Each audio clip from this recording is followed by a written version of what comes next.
क्या आपने भी सोचा होगा जीडी का, मैं जीडी में लगूंगा, अच्छे मार्क्स लाऊंगा, पेपर देने जाऊंगा और बढ़िया जगह मेरा सेंटर आएगा और मैं अच्छी तरीके से लग जाऊंगा। पर नहीं, ऐसा आपका सपना होगा भी पूरा सच नहीं होगा, क्योंकि जो एजुकेटिव है उसने बड़ा बच्चों के साथ बड़ा अच्छे से खेला है, बच्चों के भविष्य के साथ बहुत अच्छे से खेला है।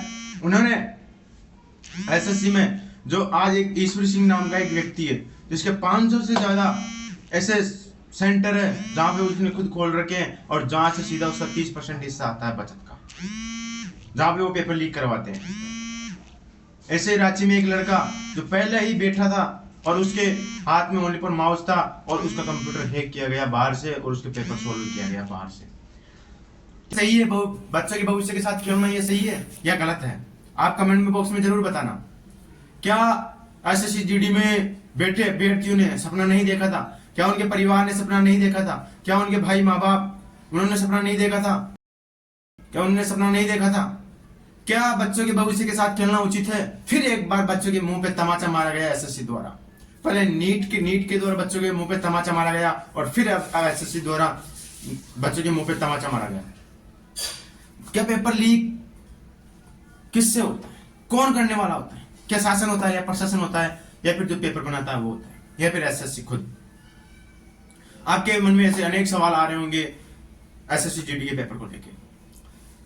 रांची में लोगों ने तोड़फोड़ की है और उसके साथ ही अनेक वहां पे कंप्यूटर तोड़े गए, वहां पे अफरा तफरी मचाई गई।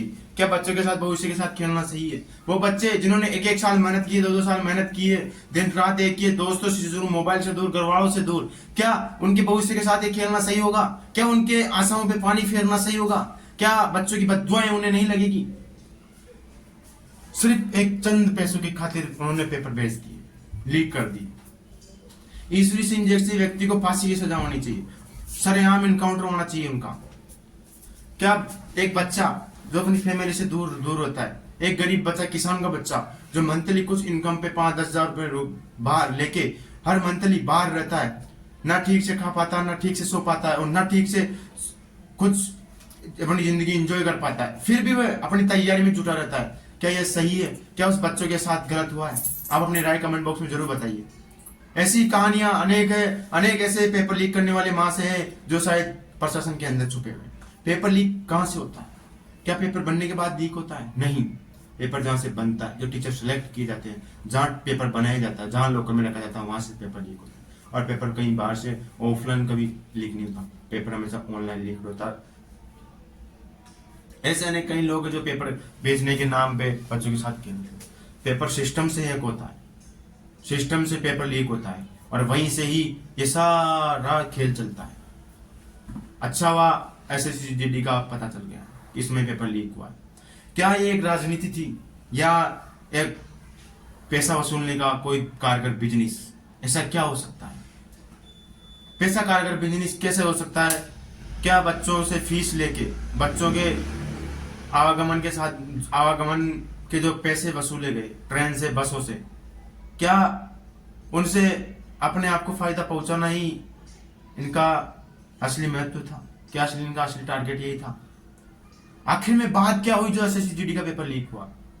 ईश्वरी सिंह जैसे व्यक्ति और रांची में एक व्यक्ति, जो लड़का जिसका कंप्यूटर बाहर से हैक करके पेपर सोल्व किया गया, क्या यह सही है? एक मेहनत करने वाला बच्चा 1 साल 2 साल मेहनत करता है, क्या उसकी मेहनत ऐसे धरी की धरी रहती है? ये सोच रहे हैं कि जैसे अगर 5,000 भर्तियां हैं तो इसमें से 4,500 हम अपनी इच्छा से लगाएंगे बिना पढ़े हुए लोगों को, करप्शन से, और 500 बच्चे जो लगेंगे वो लग जाएंगे। इसका मतलब जो मेहनत करने वाला बच्चा वो कितना ही पढ़े, कितनी भी ये जो कोचिंग है, ये कितना भी पढ़ा ले, क्या पढ़ने वाले बच्चे का कोई महत्व नहीं है? क्या उसकी जिंदगी का कोई महत्व नहीं है? क्या उसके परिवार का वो अंतिम सहारा है? क्या है ऐसी बात? वो एक लड़का किसी के घर की आखिरी उम्मीद हो सकता है, किसी लड़के के लिए वो आखिरी अटेम्प्ट हो सकता है और किसी लड़के के लिए वो आखिरी जिंदगी। एक नौकरी नहीं होती एक लड़के के लिए। एक नौकरी उसके लिए इज्जत होती है, पैसा होती है, शोहरत होती है, दौलत होती है, सब कुछ होती है और उसकी खुशी होती है।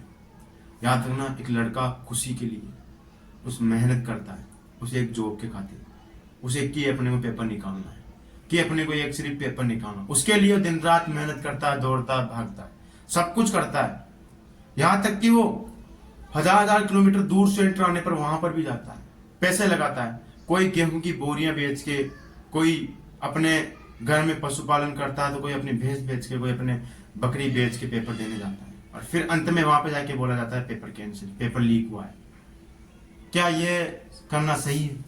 हाल ही में एक वीडियो सोशल मीडिया पे बड़ा तेजी से वायरल हो रहा है। एक लड़का बोल रहा है, सर मैंने 2 गेहूं की बोरियां बेची 2-2 हजार रुपए में, और वो जो 4 हजार रुपए आए मैं उससे पेपर देने आया।